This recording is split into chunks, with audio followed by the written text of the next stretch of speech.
Convidamos a todos a louvar ao Senhor com o hino número 210 da harpa cristã.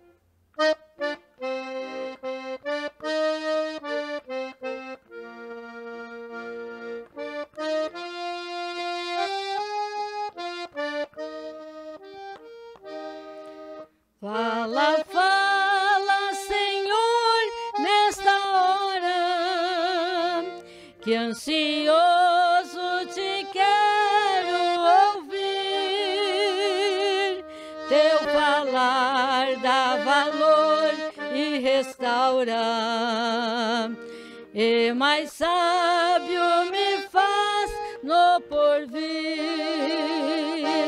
Ó bendito teu nome eterno, que tu falas a quem escutar,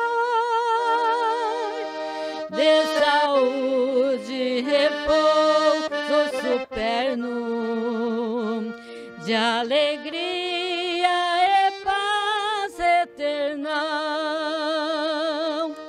Fala, fala, Senhor, que conservo tuas palavras de vida e vigor. Estou pronto a seguir-te com zelo pelas tuas veredas de amor. Ó bendito teu nome eterno,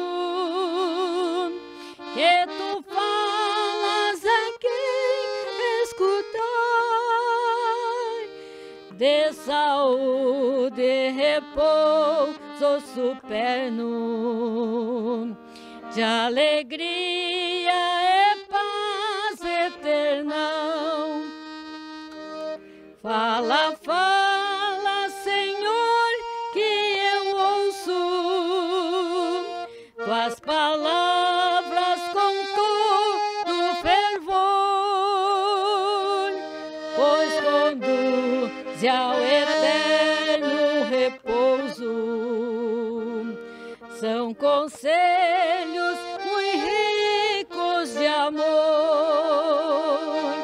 Ó bendito teu nome eterno, que tu falas a quem escutar, de saúde e repouso superno,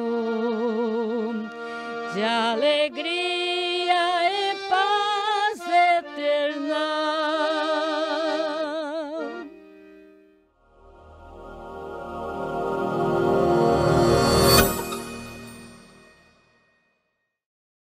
Olá, a paz do Senhor Jesus. Estamos iniciando mais uma programação da nossa Escola Bíblica Dominical da Assembleia de Deus aqui em Joinville, igreja pastoreada pelo pastor Sérgio Melfior, que também é o vice-presidente da nossa convenção do estado de Santa Catarina das Assembleias de Deus. É uma alegria poder estar com você neste dia 5 de dezembro, onde estaremos estudando mais uma lição maravilhosa dentro deste assunto importante do trimestre a respeito do apóstolo Paulo, lições da vida e ministério do apóstolo esse dos gentios, para a igreja de Cristo. E o tema de hoje é Paulo e seu amor pela igreja. Este é o tema deste domingo. O nosso texto áureo está em 2 Coríntios, capítulo 5, versículo 14, a parte A. 2 Coríntios, capítulo 5, versículo 14, a parte A, que nos diz: porque o amor de Cristo nos constrange. Já a nossa verdade prática nos diz o seguinte: o amor de Cristo, ou seja, o amor cristão, não é um sentimento egoísta, mas o sacrifício dos próprios desejos para o bem dos outros. O nosso texto básico da nossa lição está em 1 Tessalonicenses capítulo 1, versículo de 1 ao 10, nós não estaremos fazendo essa leitura, mas é bom você que tem a tua lição, estar junto com você nesta oportunidade, né? Faça essa leitura detalhadamente, cuidadosamente, porque o assunto de hoje está relacionado a este tema. Como sempre, as nossas lições têm os seus objetivos a alcançar. E o objetivo número 1, um objetivo aqui específico, é destacar o amor de Paulo pela igreja. Segundo, relacionar o amor com a fé na igreja.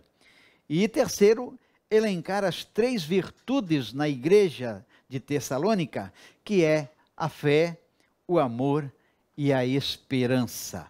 Estamos hoje com os nossos amigos pastores, pastor Emílio Henklin, que também é o nosso coordenador do Departamento de Casais da Família aqui em Joinville, e também com pastor Vilmar Meyer, que é um dos coordenadores dos nossos cursos, do nosso Centro de Capacitação e Orientação Ministerial. Neste momento, eles estarão fazendo suas saudações e logo em seguida, pastor Vilmar estará já fazendo a parte introdutória desta maravilhosa lição. Pastor Josias, pastor Vilmar Meyer, Deus abençoe. Que prazer estar aqui com os queridos. Um prazer poder participar de mais uma EBD em seu lar. Que a bênção de Deus seja sobre a sua vida e a palavra compartilhada possa edificar seu coração, sua vida espiritual. Primeiramente, quero agradecer a Deus pelo privilégio e oportunidade de estarmos aqui e saudar os irmãos aí, nossos participantes, ouvintes já tradicionais e novos que entram sempre no canal. E parabenizar pelo tempo que você tira para estudar esta palavra, especificamente neste trimestre, sobre a vida do apóstolo Paulo.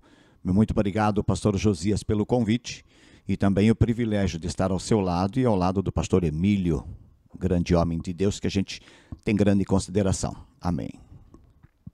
Muito bem, vamos então entrarmos aqui nessa parte introdutória desta lição tão maravilhosa, onde tem como título Paulo e seu amor pela igreja. Nós realmente precisamos amar a igreja de Cristo, tanto a igreja no sentido universal, como a igreja, em particular, a comunidade onde nós somos acolhidos, somos abraçados, e é sobre esse assunto que nós queremos então compartilhar nesta manhã. Pastor Vilmar Meyer, então, dando início a este tema tão importante. Pois bem, vamos ali então. Como assunto introdutório, dentro da nossa lição de hoje, ela está no segundo ponto do subsídio teológico para os professores, E para você que está nos assistindo, não faz parte da lição, mas é uma ótima argumentação que veio como subsídio. Nós sabemos que esta lição vai tratar, e a leitura bíblica é específica, quando Paulo escreve aos Tessalonicenses. E então esta cidade, Tessalônica, ela foi visitada por Paulo na segunda viagem missionária e na terceira viagem missionária. Então, na segunda viagem missionária, ele está no extremo ocidente da Ásia Menor, e ele tem aquela revelação de um ser angelical pedindo para atravessar e chegar à Macedônia. É ali que se dá o início dessa etapa onde Paulo vai passar por várias cidades, fundar várias igrejas, e de uma maneira especial hoje aqui citado a igreja de Tessalônica.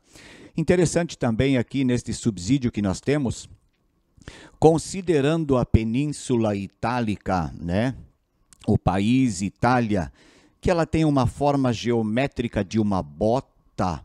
Quando nós olhamos o extremo dela na parte inferior, ou seja, a parte sudeste, o extremo do sudeste da península, ou seja, no salto da bota, teríamos ali um porto atravessando o mar, então, para chegar no outro lado do continente, seria o mar Adriático. Neste ponto, fazendo uma travessia reta, estaríamos tomando a Via Egnatia, ou a Via Ignácia, como haviam de Roma para o mundo várias vias, né? Esta era uma delas. E ela pegava então desta parte, cruzando o Mar Adriático, e ela tinha como ponto final a cidade de Bizâncio, ou a nossa Constantinopla, depois do imperador Constantino. E é claro, essa estrada, a Via Ignácia, ela passava por Tessalônica. Interessante também, a nossa lição vai mencionar que Paulo passou ali a segunda e a terceira viagem. Nesse sentido, eu só queria fazer aqui um levantamento. Na primeira viagem missionária, o apóstolo Paulo andou 2.100 quilômetros. Então, tempo já de Instituto Bíblico, havíamos pegado aí vários mapas e feito um cálculo superficial, né? Na segunda viagem missionária, o apóstolo Paulo teria andado 3.900 quilômetros. Na terceira viagem, ele vai andar 4.250 quilômetros. E a sua última, a Roma, como era mais parte de mar e navegação reta, a 2.500 quilômetros, somando um total, agora prepare-se, 12.750 quilômetros rodados. Sabe por que ele fez tudo isso? Por causa do amor de Cristo que o constrangeu. É isso. Nós estamos então diante do tópico de número 1, conforme nós temos na nossa lição, e aqui vai trazer e expor o amor de Paulo pela igreja. O subtópico número 1 diz assim: o amor como de um pai para com o filho. Não poderia ser diferente. O amor de Paulo pela igreja não se limitava apenas à igreja local de Tessalônica. Ele era pai de muitas igrejas daquela época. Então, eram todas as igrejas no mundo gentílico. Este homem tinha um amor incomparável por essas igrejas. E como eu falei, não poderia ser diferente. Ele era pai dessas igrejas, foram bebês espirituais nos braços do apóstolo. Ele os viu crescer, ele os viu nascer na presença do Senhor. É por isso que ele escreve aos Coríntios dizendo assim: olha, vocês podem ter muitos tutores, vocês podem ter instrutores, podem ter muitos, mas pai, vocês têm só um. Falando dele. Ele está dizendo: eu sou o único que vos gerou em Cristo pelo Evangelho. Pastor Vilmar, que sentimento tremendo, né? O que o senhor tem a nos dizer? Esse sentimento também, pastor Emílio, de responsabilidade, né? Porque quem gera um filho, ele não está só no primeiro sentimento e a geração, e depois essa criança que se vire, que cresça e que tenha ajuda, não. Aquela pessoa que gera é aquela pessoa que Deus encontra para colocar ao lado dela, para acompanhar o seu crescimento.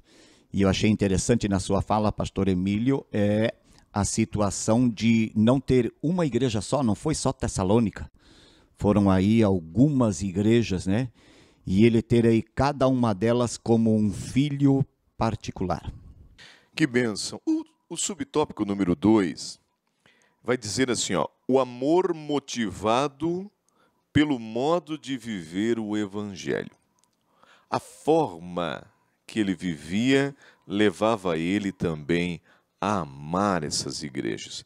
Depois que Paulo saiu de Tessalônica, você ouviu um pouco aqui na introdução, quando o pastor Vilmar trouxe um pouco sobre a passagem dele por lá, ele saiu, de certa forma, fugido pelos judeus furiosos. Ele, então, teve dificuldade para voltar, a retornar naquele lugar. Ele diz mesmo aos Tessalonicenses, ele disse: eu tentei voltar aí mais algumas vezes, mas uma coisa deixou ele feliz. Quando ele recebe notícias de lá. Quem traz essas notícias? Timóteo. Timóteo vai passar para ele a situação dos irmãos naquele lugar. como eles amavam a Cristo e amavam a Paulo também, de todo o coração, como frutificou aquilo que Paulo plantou lá, independente do tempo que ele ficou. Mas ele vai dizer, olha, os Tessalonicenses, eles têm algumas características importantes, e isso alegrou. Eu, como pastor há quase 30 anos, cuidando de igreja, eu imagino que Paulo sentiu, que alegria tremenda. Ele disse assim, olha, Paulo, os Tessalonicenses, eles têm pelo menos 3 características. O que aconteceu, Timóteo? Ele diz, olha, eles se converteram dos ídolos, eles servem ao único Deus e mais uma, esperam o arrebatamento da igreja. Isso alegrou o coração do apóstolo, sofrido por estar longe da igreja que ele amava, por não poder estar ali. Isso tudo deixou ele muito feliz. Esse é um sentimento que invade o coração de todo aquele obreiro, aquele pastor, aquele pai que quer estar vendo o filho ou os filhos indo muito bem. Não, pastor? Interessante também nesse ponto, em que destaca, né, a alegria de Paulo ao receber a notícia, né, por Timóteo, que eles não só haviam recebido a palavra e estavam firmes nela, mas eles estavam vivendo. Então, assim como Cristo amou a igreja e deu a sua vida, era o que os tessalonicenses estavam fazendo. Porque a perseguição aqui, registrada nesse período, nessa carta de Paulo, ela vai falar sobre a perseverança deles, mais para frente na nossa lição, por causa da perseguição. E eles eram perseguidos, mas permaneciam no amor de Cristo e preocupados com os irmãos. Então era uma questão de receber o amor, viver o amor e praticar o amor entre os irmãos. E é assim que deve ser na nossa congregação, na sua igreja. Viver o amor de Cristo e expressar esse amor pelos irmãos que são da sua congregação. Amém. O terceiro subtópico vai nos colocar assim, o amor deve nortear. Aqui é uma aplicação muito importante. O amor deve nortear a nossa vida na igreja local. Nós sabemos da igreja visível e da igreja invisível. A igreja visível fala da igreja local, que contém a igreja invisível, que vai participar do arrebatamento da igreja, que vai subir ao céu. Mas esta igreja, eclesia ou eclésia, como alguém queira traduzir, tá? Quer dizer, chamado para fora, convocado para fora. Para quê? Para pelo menos 3 missões, 3 tarefas importantes a igreja tem. Primeira, adorar e servir a Deus. Você foi chamado para adorar e servir a Deus. Segundo, pregar o evangelho. Ide por todo o mundo e pregai. Mas não para aqui. Ela também é chamada para servir os seus próprios membros, um ajudando o outro. Logo, nós não podemos esquecer que devemos amar a igreja local. É aí que nós vamos compartilhar nosso amor, nossa esperança, e o escritor aos Hebreus nos adverte: não devemos deixar a nossa congregação como é costume de alguns. Alguns mal aparecem nos cultos, mal conhecem os irmãos. É uma falta de amor. Infelizmente, quando a gente não vai à igreja e não está pertinho dos irmãos, o amor dá lugar à crítica, né? O amor dá lugar ao desprezo. Eu vou ser um pouco incisivo no que vou falar aqui, pastor Josias, pastor Vilmar, mas hoje nós encontramos alguns cristãos hedonistas. Pastor, isso é pesado? Não, é uma verdade. Sabe o que aconteceu? Muitos cristãos esqueceram de congregar, de desfrutar da comunhão, de estar na Santa Ceia, e você os vê mais em redes sociais, fazendo selfie, passeando nas praias, nos balneários, nos sítios, nas montanhas, sobe e desce morro e de lá e cá, mas não se vê adorando a Deus e desfrutando da comunhão nós precisamos rever alguns conceitos. Talvez eu seja um pouco incisivo, mas nós precisamos observar que temos uma tarefa a cumprir: adoração e comunhão, koinonia na igreja, estar juntos com os irmãos. Uma pergunta para alguém que talvez esteja nos assistindo: quanto tempo faz que você não vai à sua igreja? Quanto tempo faz que você não vai dar um abraço no seu pastor, no porteiro da igreja, que não vai ver os irmãos e adorar a Deus juntos? Fica aqui essa pergunta. Muito bem, passamos aí este primeiro tópico da nossa lição, o amor de Paulo pela igreja. Você tem amado a tua igreja? A igreja que te abraçou, que te acolheu, os obreiros que têm orado por você nos momentos de dificuldades, nos momentos que realmente você parece que não tem para onde apelar, você liga para o pastor, liga para o obreiro, para o teu líder de departamento. Ame a tua igreja, adore ao Senhor na igreja também, pois o salmista foi muito claro que disse: ó, quão bom e quão suave é que os irmãos vivam em união. Isto é muito agradável, estar vivendo em comunidade com aquele povo que serve, que adora ao Senhor. Vamos para o segundo tópico da nossa lição, que fala sobre o amor e fé na igreja. Dentro deste segundo tópico, nós temos aqui amor, uma palavra proeminente nas cartas de Paulo. Temos aqui o segundo tópico, diz a fé e o amor no ensino de Paulo. E terceiro subtópico, a dimensão prática do amor na igreja. Amar a Deus sobre todas as coisas e ao próximo como a si mesmo. É um mandamento de Deus, é um mandamento do Senhor para que vivamos isso no dia a dia. Então vamos com o pastor Vilmar, já entrando nesse segundo tópico. Segundo tópico, então, o amor e fé na igreja. Temos ali o primeiro ponto, amor, uma palavra proeminente nas cartas de Paulo. Nessas duas primeiras frases deste grande parágrafo que está aqui, Paulo vai chamar a atenção do seu público a quem ele está escrevendo, falando primeiramente do amor de Cristo, o amor de Deus que entregou seu Filho Cristo, Jesus, para morrer na cruz por nós. Então o foco aqui deste assunto é o amor de Cristo quando se entrega e dá a sua vida para morrer naquela cruz. Paulo, em seguida, vai falar da necessidade, e também aqui o nosso autor, de nós que somos servos de Cristo e devemos imitar a Cristo, não podemos amar só de palavra, mas também de prática. Então, a questão é, o que eu tenho feito na minha vida em sacrifício aos irmãos? Deus, em sacrifício, deu o seu Filho. Jesus, em sacrifício, aceita o projeto e entrega a sua vida por causa de mim e por causa de você.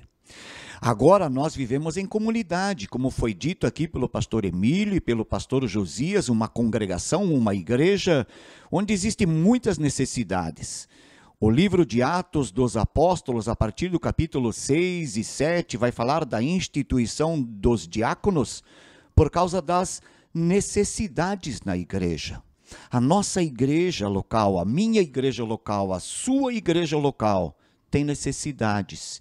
E você pode ser um vaso, um veículo usado para socorrer pessoas, irmãos na fé, que isso poderá fazer com que eles permaneçam firmes também neste amor e nessa fé, por causa desta ajuda constante que a gente chama de dar e receber. Pastor Emílio? Falando em dar e receber, a gente percebe que essa palavra proeminente que o autor coloca aqui, o escritor, é o mesmo que saliente, que exposto, ressaltado. O amor de Deus não é um amor escondido, é um amor exposto, é um amor ressaltado. E aí, como já ouvimos, Ele deu a vida por nós, devemos também dar a vida em favor dos seus. Isso fala de reciprocidade. A reciprocidade é, no mínimo, a lei áurea dos relacionamentos. Corresponder na mesma proporção de um sentimento recebido. A reciprocidade é manifestado no relacionamento do amor cristão. Eu devo amar o meu irmão da forma que Deus me amou. A igreja de Tessalônica era uma igreja que sabia amar e este amor refletia em suas relações sociais na igreja. Paulo fala disso. Isso é muito importante. Aí nós temos o segundo ponto aqui. Eu já entro e logo passo ao pastor. É a fé e o amor no ensino de Paulo. Interessante. Paulo define, né, a igreja de Tessalônica como uma igreja onde, olha alguns pontos, a fé cresce muitíssimo. O amor de cada um de vós aumenta um para com os outros. Parece uma planta muito bem adubada, que a gente vai lá e observa que está crescendo e vai aumentando seus frutos. É interessante. Nesse aspecto da teologia cristã, Paulo faz entender uma correlação necessária entre a fé em Cristo e o amor um pelos outros. O único débito interminável, queridos, que nós temos um com o outro é o amor. A ninguém devais a não ser o amor. Sempre vamos estar amando e devemos ser recíprocos, ter reciprocidade neste amor. É isso. Somos devedores de amor, né? Para além, nesse ponto aqui, para além do que podemos fazer pela nossa congregação, pelos nossos irmãos, além do amor demonstrado em prática, que é o motivo da alegria do apóstolo Paulo. Ele está escrevendo aqui da alegria que ele sentiu ao saber por Timóteo que os irmãos estavam convivendo e se ajudando, vivendo na prática do amor. Mas esse parágrafo, além da vida prática, a ajuda que nós devemos dar àquele irmão que está passando uma necessidade física ou material, é aquela que Paulo sentia da ajuda espiritual. E esse tópico vai tratar desse capítulo 1 e o ponto 3. Sempre devemos dar graças a Deus por vós, como é de razão, porque a vossa fé cresce muitíssimo. Mas eu quero voltar aqui para o versículo 2. O versículo 2, que está na sua leitura bíblica em classe, diz assim, ó: sempre damos graças a Deus por vós todos, fazendo menção de vós em nossas orações, para além da ajuda de amor prática, que é um dos pontos mais altos da nossa lição. E a gente vê a necessidade do irmão e ajudá-lo naquilo que ele precisa, mas é também a ajuda espiritual. Se você observar todas as cartas que Paulo escreveu, em todas ele vai iniciar esta argumentação, que tem orado por todos os membros de cada igreja a quem ele escreve. Agora você imagine quantas igrejas Paulo fundou. E ele sabe nome por nome. A carta aos Romanos, ela é muito interessante no seu final, porque quando ele escreve a carta aos Romanos, ele nunca esteve lá, mas ele sabe que lá congrega fulano, beltrano, mais de 20 pessoas são mencionadas nome a nome, e em algumas ele inicia a carta mencionando nomes pelo qual congregam ou estão naquela igreja. Então, mais uma vez, pense na vida de amor e fé de Paulo, na ajuda espiritual, para além da ajuda prática, né, que ele dá, dizendo: faço menção de vós constantemente em minhas orações. Quantos filhos na fé você tem?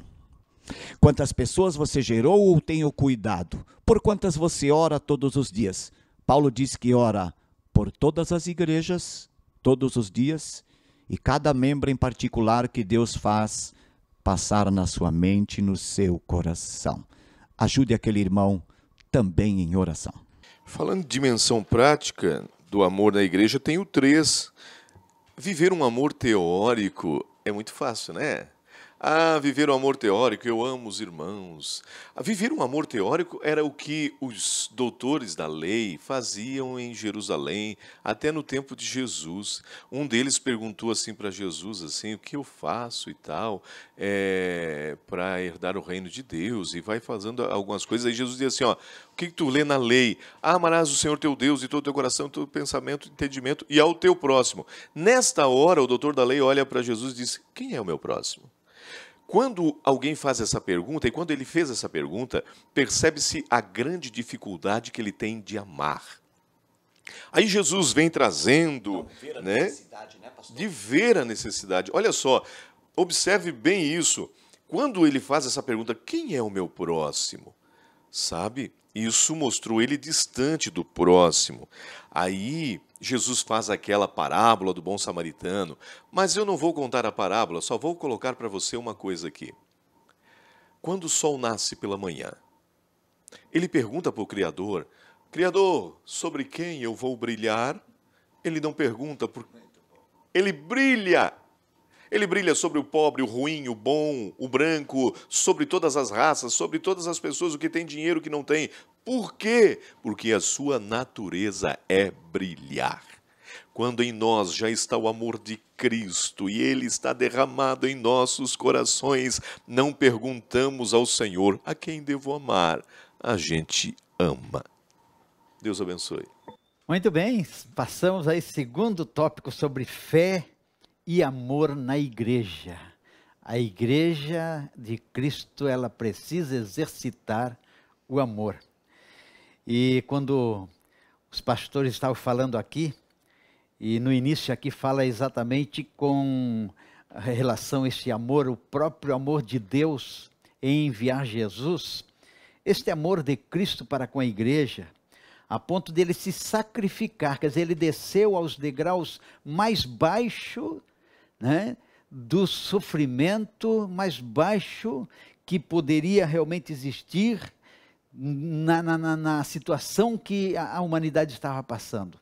O degrau mais baixo da humilhação. Tudo isso se sacrificando por mim e por você. De rico, ele se esvaziou, se aniquilou, conforme diz a palavra de Deus, e ele tomou forma de homem, se tornou como um de nós. Mas isso não foi só isso, ele se tornou como que alguém que entrava por um sistema de condenação pior que existia. Estudamos isso recentemente. Tudo isso por mim e por você. Se tornou pobre para nos tornar rico da graça de Deus. Vamos para o terceiro tópico da nossa lição. As 3 virtudes na igreja de Tessalônica. Fé, amor e esperança.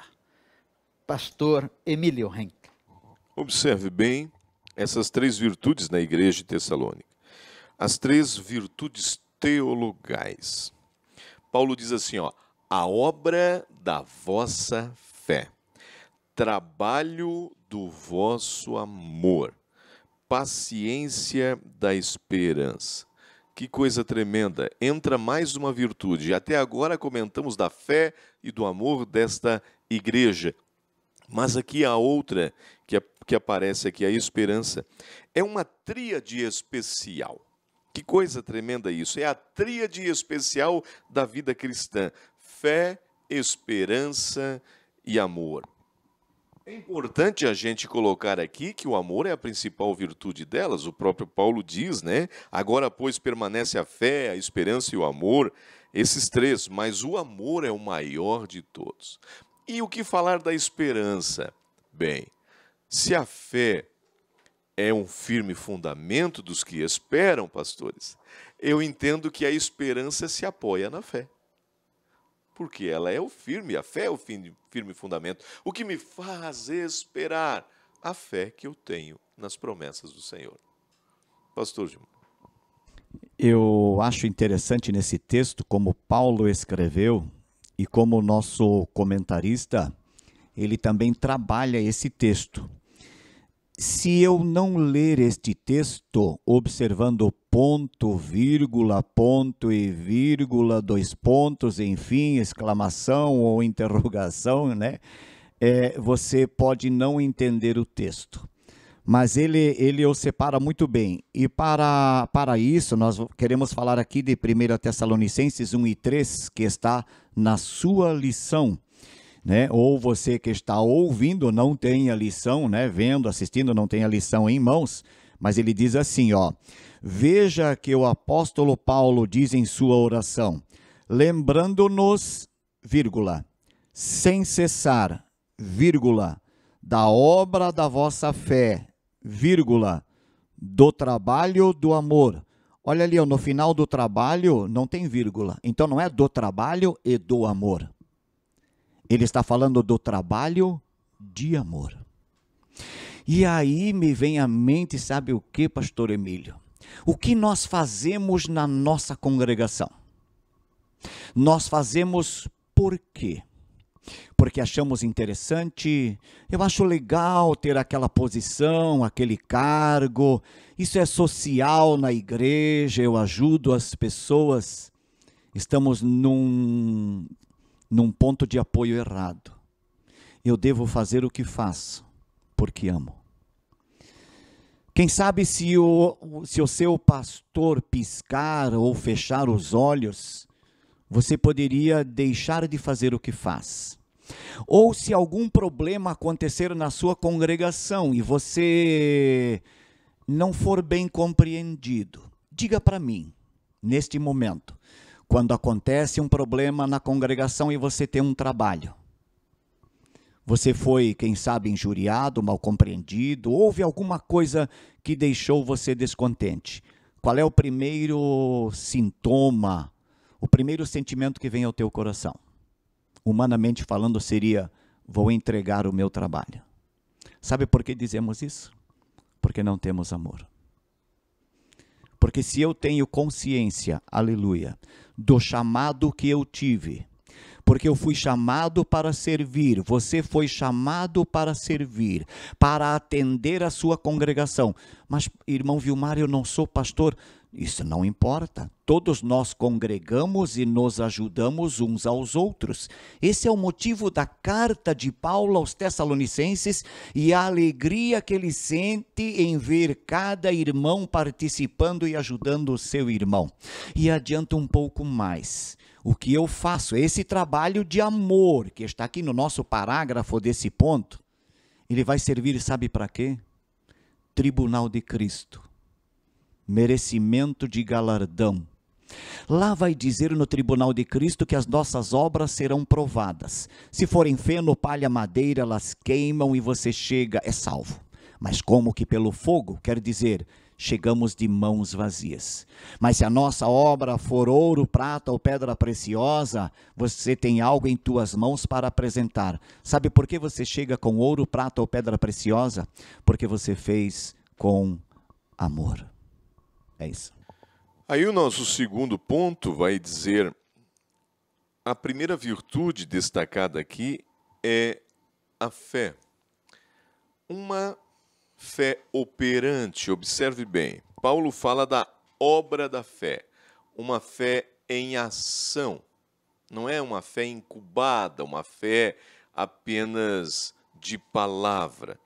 Eles acreditaram, creram em Jesus e levavam o nome de Jesus a outras pessoas, movidos pela fé que era gerada ou operada pelo Espírito Santo na vida daquelas pessoas. Apesar do sofrimento, da perseguição, das dificuldades, elas sabiam que receberiam a promessa do Senhor. Estariam ali, era dura as oposições, os crentes estavam passando momentos difíceis, mas eles verdadeiramente acreditavam no poder de Deus.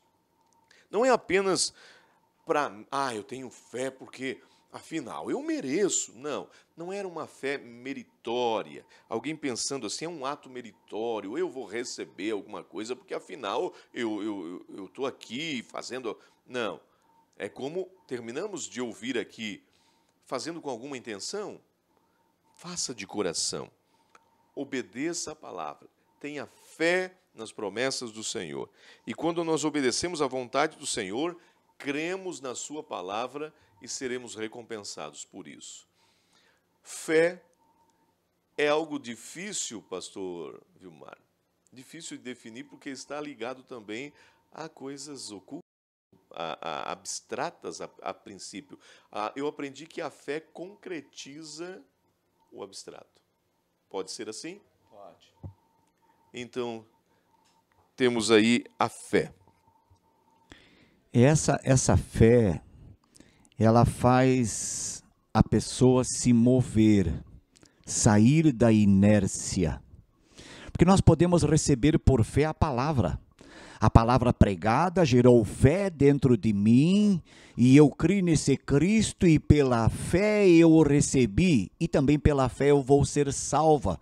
Mas isso não vem de nós, isso é dom de Deus. Ele vai escrever, Paulo vai escrever aos Gálatas, né, que não é por nossas obras esta salvação, não. Ela vem pela graça de Deus. Mas é a fé que vai gerar esta, vamos chamar assim, pastor Emílio, a confiança na palavra de Deus, onde venha o que vir ou acontecer, independente disso, a minha fé, aquele abstrato que o Senhor diz, ela é sensacional. É tremendo. Nós continuamos falando de amor, porque o terceiro ponto aqui, a virtude do amor.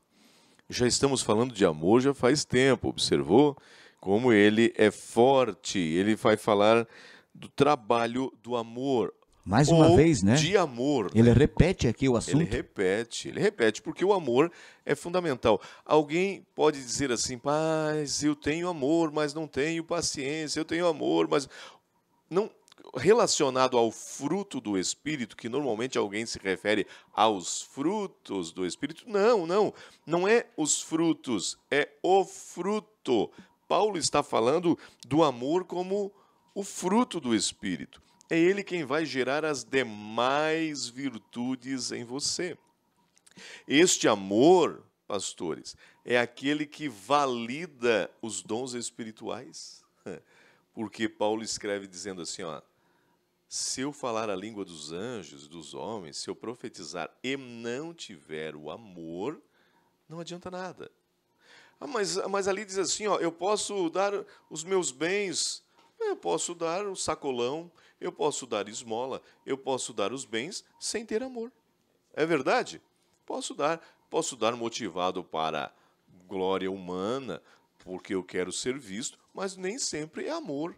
Então, o amor vai validar os dons espirituais, a sua ação dentro da igreja, o seu trabalho. Por isso que é bem colocado aqui, esse trabalho do amor ou de amor, feito com amor para a obra do Senhor. Que sejamos esse tipo de cristão, tendo uma fé operante, uma esperança paciente, porque tem gente que espera 5 minutos e diz, eu não aguento mais. Não é, isso aí não é esperança.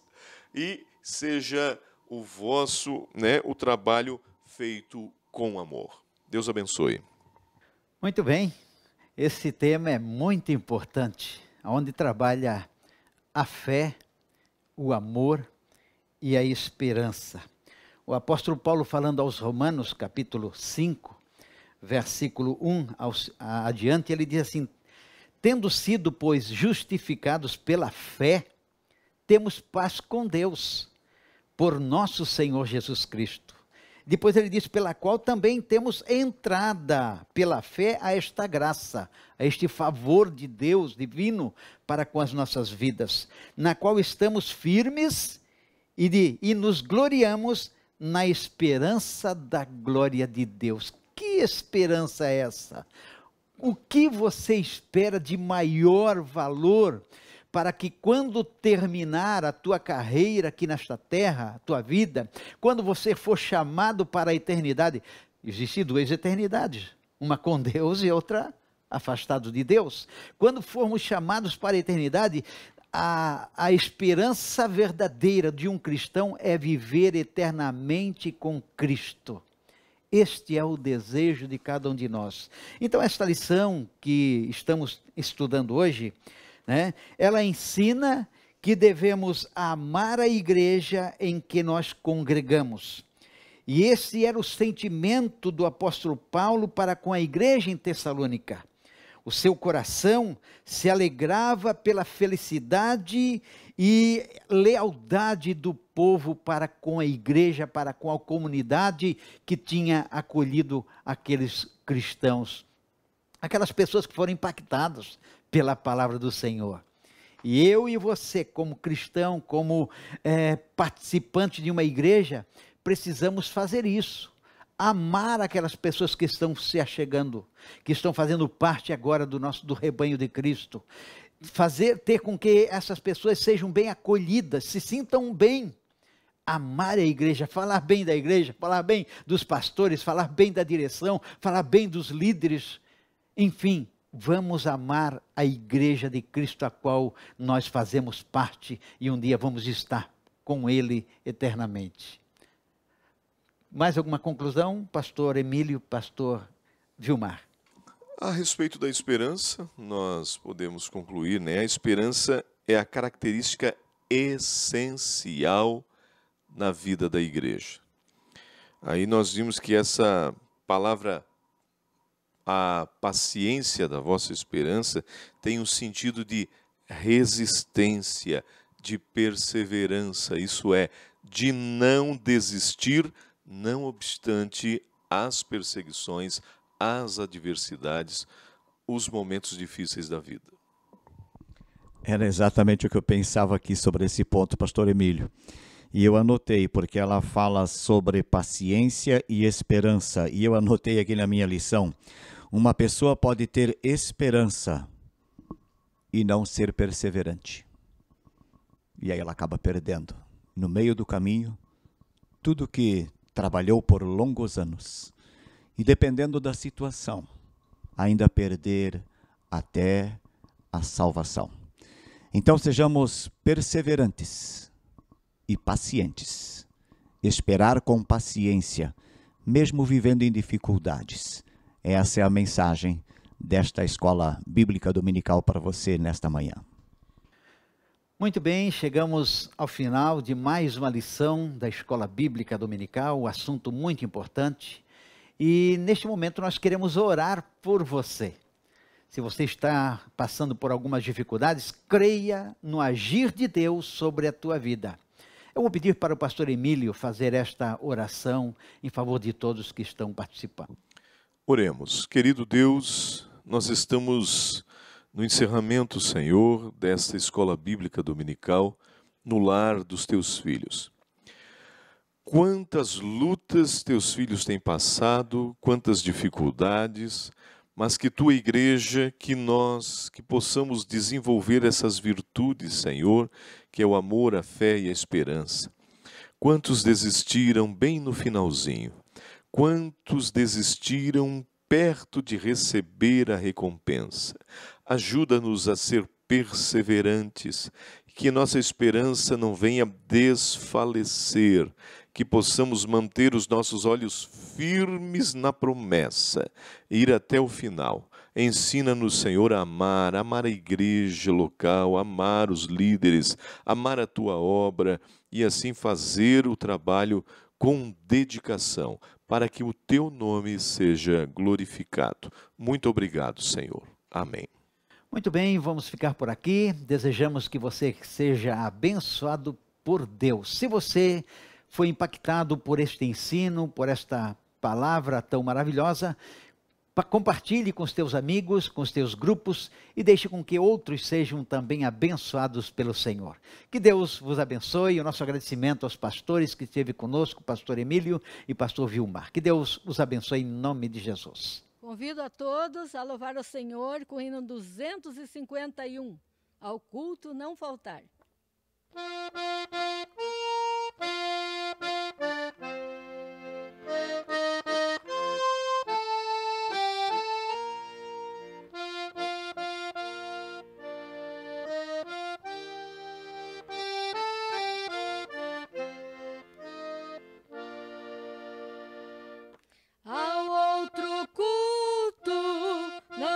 altar.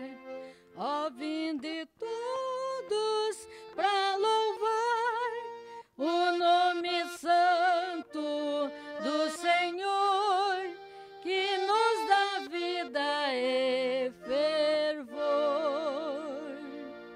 Nos separamos em amor, levando a paz do Salvador. Mais breve vinde, não falteis, os pecadores se trazei. Se não pudermos reunir, veremos santos no porvir, no culto do Senhor Jesus, que vai haver no céu de luz. Cantaremos o hino de número 263 da harpa cristã.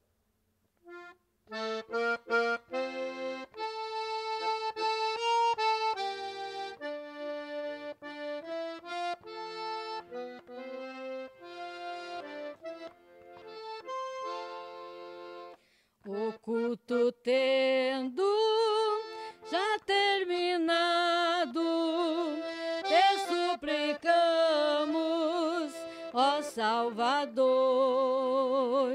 sem qualquer coisa foi perturbado, que nos perdoes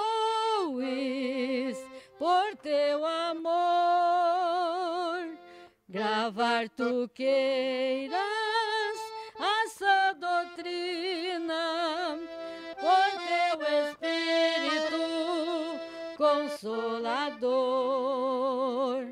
que nos sustenta, que nos ensina e que nos enche do teu amor. Se nós aqui não mais regressarmos, certeza temos de ver na luz os santos juntos e contemplarmos no céu